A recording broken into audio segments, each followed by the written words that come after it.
pamahalaan na mangutang ng mahigit 3.3 trillion pesos sa taong 2027. Kung ikukumpara sa borrowing program ngayong 2026, mas mataas ito ng 20%. Layunin itong pondohan ang pambansang budget at pasiglahin ang ekonomiya ng bansa.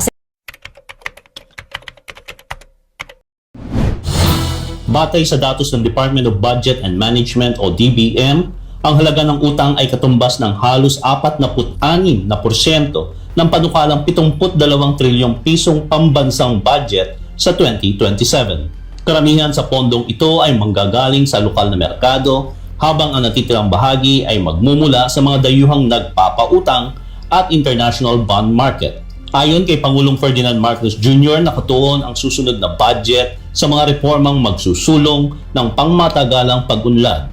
Binigyang diin niya na sa kabila ng nagpapatuloy na geopolitical tensions, inflationary pressures at pabago-bagong presyo ng enerhiya, mananatili ang gobyerno sa landas ng matatag at responsableng paglago ng ekonomiya.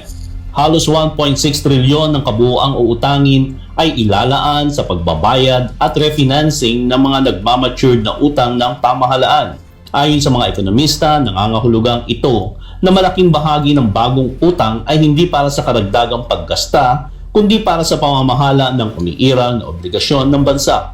Sa ilalim ng panukalang budget, prioridad ng gobyerno ang paggastos para sa mga infrastruktura, edukasyon, kalusugan, seguridad sa pagkain at social protection programs. Layunin nitong suportahan ang paglago ng ekonomiya at mapagaan ang epekto ng mataas na presyo ng langis at iba pang gastusin ng mga mamamayan.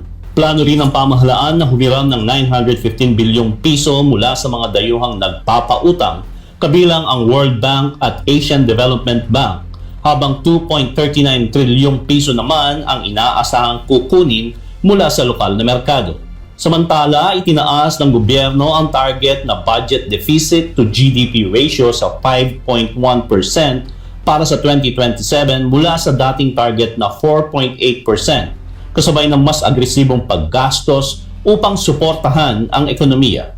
Noong Hunyo 2026, umabot na sa 19.07 trilyong piso ang kabuuang utang ng bansa o katumbas ng humigit kumulang 66% ng Gross Domestic Product o GDP. Bagamat nananatili ang programa ng fiscal consolidation ng pamahalaan, sinabi ng mga ekonomista na mahalaga pa ring mapanatili ang balanse sa pagitan ng paglago ng ekonomiya at maingat na pamamahala ng utang